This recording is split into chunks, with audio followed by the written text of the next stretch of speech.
Donald Trump continue de souffler le chaud et le froid sur la potentielle reprise des hostilités avec l'Iran.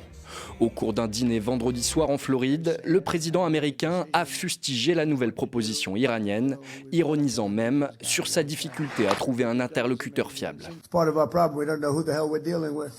Ça fait partie de notre problème. On ne sait pas du tout à qui on a affaire. On appelle, c'est Mohamed Untel, et je lui dis « Vous êtes un dirigeant ? On cherche un dirigeant. » C'est le seul pays au monde où personne ne veut être dirigeant, vous savez. Pour exprimer son mécontentement au sujet des pourparlers de paix, le chef de l'une des premières puissances nucléaires mondiales avait même plus tôt dans la journée menacé la République islamique d'Iran d'une option radicale.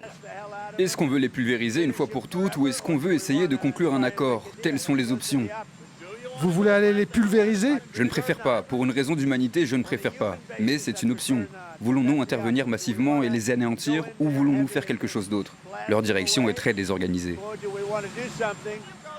Donald Trump a laissé entendre qu'il ne comptait pas obtenir le feu vert du Congrès pour poursuivre la guerre qu'il a démarrée il y a maintenant 2 mois. Dans une vidéo diffusée par les médias d'État, le chef du pouvoir judiciaire iranien assure que l'Iran reste ouvert au dialogue, mais rejette toute politique imposée sous la menace. Téhéran ne s'est jamais dérobé aux négociations. Mais il est évident que négocier ne signifie pas accepter leur diktat, ni ce qu'ils veulent nous imposer par la menace. Ce n'est pas négocier, c'est accepter une imposition.